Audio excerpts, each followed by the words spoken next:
फातिमा की रानी माँ, प्रभु यीशु की माँ, आसरा तू ही है माँ।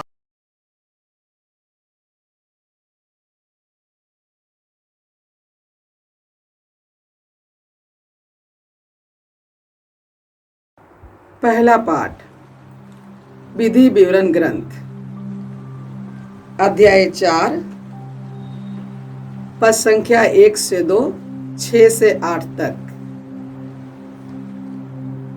मूसा ने इस्राएलियों से कहा, हे इस्राएलियों, मैं जिन नियमों तथा आदेशों की शिक्षा तुम लोगों को आज दे रहा हूँ, उन पर ध्यान दो और उनका पालन करो, जिससे तुम जीवित रह सको और उस देश में प्रवेश कर उसे अपने अधिकार में कर सको, जिसे प्रभु तुम्हारे पुरखों का ईश्वर तुम लोगों को देने वाला है। मैं जो आदेश तुम लोगों को दे रहा हूँ, तुम उनमें न तो कुछ बढ़ाना और न कुछ घटाना। मैं तुम लोगों को उन्हें जैसा देता हूँ, तुम वैसा ही अपने प्रभु ईश्वर के आदेशों का पालन करोगे। तुम उनका पालन करो तथा उन पर चलते रहो, और इस तरह तुम अन्य राष्ट्रों की आंखों में समझदार और बुद्धिमान समझे जाओगे। जब वे उन सब आदेशों की चर्चा सुनेंगे तो बोल उठेंगे, उस महान राष्ट्र के समान समझदार तथा बुद्धिमान और कोई राष्ट्र नहीं है, क्योंकि ऐसा महान राष्ट्र कहाँ है जिसके देवता उसके इतने निकट हैं जितना हमारा प्रभु ईश्वर तब हमारे निकट होता है जब जब हम उसकी दुहाई देते हैं। और ऐसा महान राष्ट्र कहाँ है जिसके नियम और रीतियां इतनी न्यायपूर्ण है जितनी यह संपूर्ण संहिता जिसे मैं आज तुम लोगों को दे रहा हूँ। प्रभु की वाणी। ईश्वर को धन्यवाद। भजन अनुवाक्य। हे प्रभु, कौन तेरे शिविर में प्रवेश करेगा? हे प्रभु, कौन तुम्हारे शिविर में प्रवेश करेगा? हे प्रभु, कौन तेरे पवित्र पर्वत पर निवास करेगा? जिसका आचरण निर्दोष है, जो सदा सत्यकार करता और जो हृदय से सत्य बोलता है। अनुवाक्य। हे प्रभु, कौन तेरे शिविर में प्रवेश कर पाएगा? हे प्रभु, कौन तेरे शिविर में प्रवेश कर पाएगा? जो अपने भाई को नहीं ठगता और अपने पड़ोसी की निंदा नहीं करता, जो विधर्मी को तुच्छ समझता और प्रभु भक्तों का आदर करता है।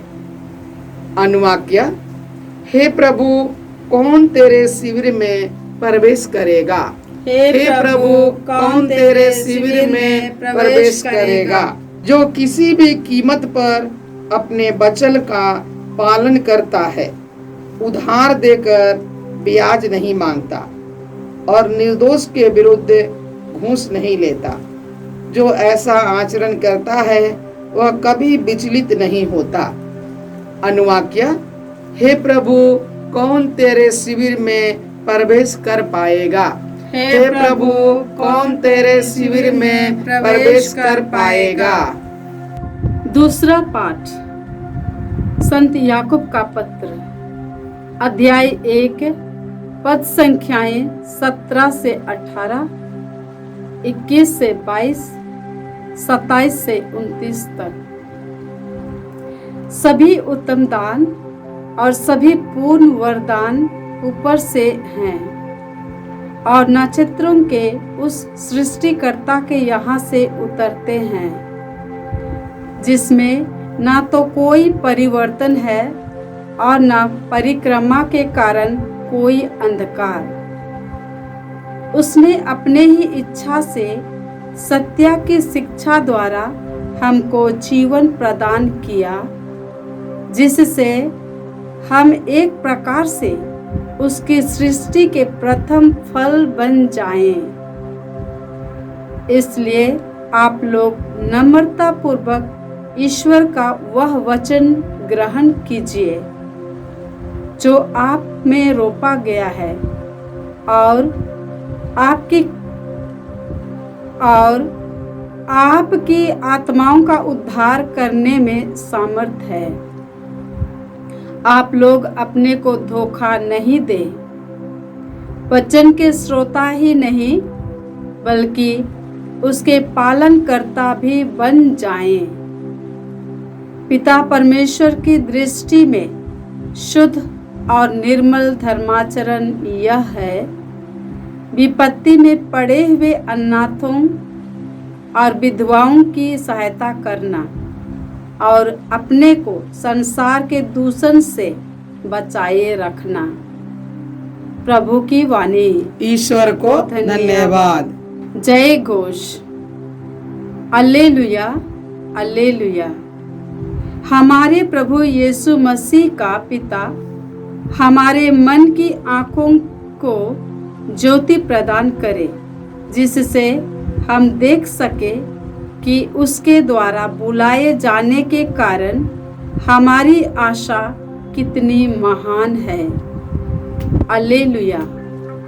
प्रभु आप लोगों के साथ हो और आपकी आत्मा के संत साथ। मार्कुस के अनुसार प्रभु यीशु ख्रिस्त का पवित्र सुसमाचार।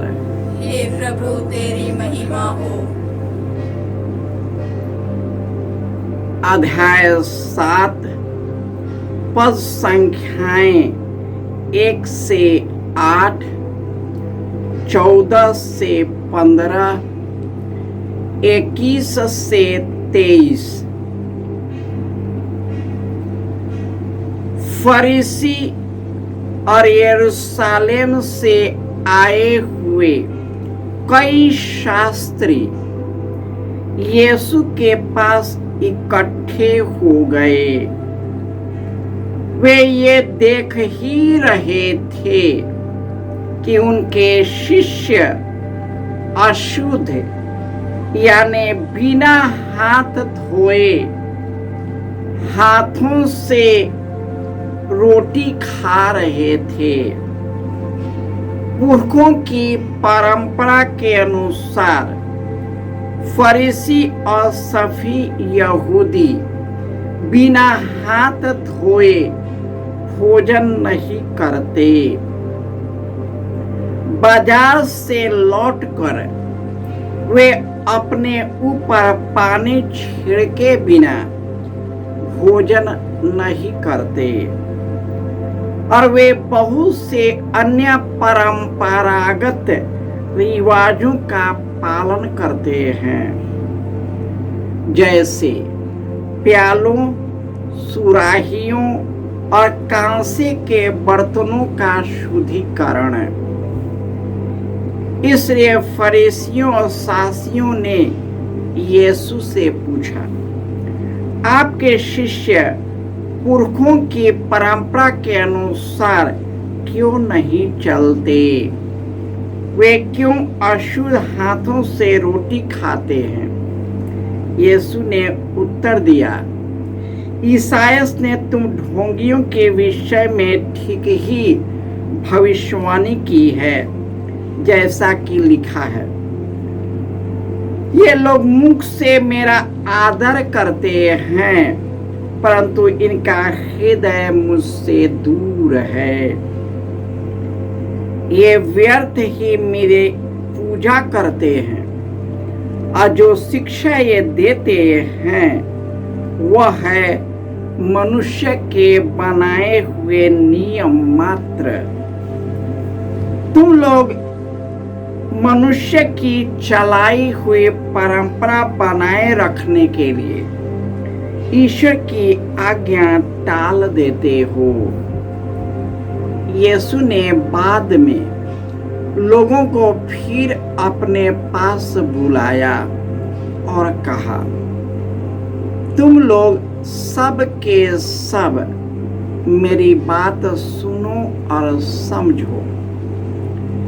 ऐसा कुछ भी नहीं है जो बाहर से मनुष्य में प्रवेश कर उसे अशुद्ध कर सके, बल्कि जो मनुष्य में से निकलता है वही उसे अशुद्ध कर देता है, क्योंकि बुरे विचार भीतर से ही अर्थात मनुष्य के मन से निकलते हैं।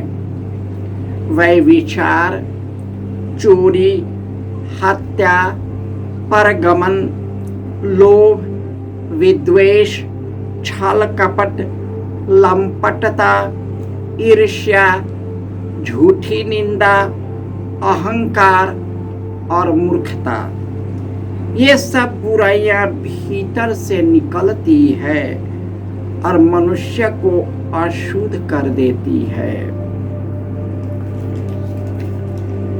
यह प्रभु का सुसमाचार है। हे क्रिस्त तेरी स्तुति हो। ख्रिस्त में प्यारे भाइयों और बहनों, कौन ईश्वर के मंदिर में निवास कर सकता है? वही जिसका आचरण निर्दोष है, जो सदा सत्कर्म करता है, जिसका हृदय से सत्य बोलता है, अपने भाई या बहन को नहीं ठगता, अपने पड़ोसी की निंदा नहीं करता, विधर्मियों को तुच्छ समझता, प्रभु भक्तों का आदर करता है, किसी भी कीमत पर वह वचन का पालन करता है, उधार देकर ब्याज नहीं लेता, निर्दोष के विरुद्ध घूस नहीं लेता। जो ऐसा आचरण करता है वह कभी विचलित नहीं होगा। और आज के पहले पाठ में बताया गया है, ईश्वर कहते हैं, तुम मेरे आदेशों का पालन करो, मेरे नियम का पालन करो। जो मैं आदेश दे रहा हूं उसका पूरा पूरा पालन करो। उसमें ना तो कुछ जोड़ना ना घटाना। उससे तुम ना तो दाएं भटकना ना बाएं भटकना। इससे तुम्हारी आत्मा को जीवन मिलेगा। और आज के दूसरे पाठ याकूब के पत्र में है, सभी उत्तम वरदान ईश्वर से आता है, जो नक्षत्रों, तारों, सूर्य, चंद्रमा, इस धरती को, समुद्र और महासागर को बनाया है, जिसने सब प्राणियों में प्राण फूंक दिया है। वह प्रभु अपनी आत्मा द्वारा लोगों का उद्धार करता है। वह किसी को भटकने नहीं देगा। और आज के सुसमाचार में फरीसी शास्त्री, हमारे संसार के अधिपति, सामान्य लोग केवल परंपराओं को ही मानते हैं, चाहे अच्छा हो या बुरा हो। लेकिन उनके अंदर में जो बुराई है, जो उनको अशुद्ध करता है, उसको नहीं हटाता। हमारे अंदर में मनुष्य की दुष्टता है। मन में निरंतर बुरे विचार उत्पन्न होते हैं और हमारे अंदर से वह विचार चोरी, हत्या, परगमन, लोभ, छल कपट, विद्वेष, लंपटता, ईर्ष्या, झूठी निंदा, अहंकार, मूर्खता, ये सब हमारे अंदर से निकलता है और यही मनुष्य को दूषित करता है। प्रभु यीशु मुक्ति देने आए, स्वतंत्रता देने आए, बुराइयों से स्वतंत्रता। आज जो भी इन सब चीजों पर विजय प्राप्त करता है उसका हृदय निर्मल है। ईश्वर उसके हृदय को शुद्ध करता है और अपनी आत्मा से भर देता है। किसी को नहीं चाहता कि एक भी भटक जाए, परंतु हम केवल बनाई परंपराओं को ही मानते हैं, परंतु हमारे अंदर में अधर्म है, कुकर्म है, पाप है, ईर्ष्या है, जलन है, स्वार्थ है, परगमन है, इसको हम नहीं हटाते। यही कारण है कि हमारा जीवन अशांत होता है, हमारा परिवार अशांत होता है, बच्चे अशांत होते हैं। माता पिता केवल सांसारिकता की शिक्षा देता है। हमें अपने बाल बच्चों को, अपने छात्रों को ईश्वर के नजदीक लाना है, ताकि ईश्वर हमारे सबों के हृदय को शुद्ध करे और अपना पवित्र और निर्मल हृदय प्रदान करे, ताकि हम ईश्वर के मार्ग से न भटके, परंतु उसी से जुड़कर अपने आप से ऊपर उठकर एक दूसरे की सेवा में अपने जीवन को अर्पित कर सके। जय यीशु।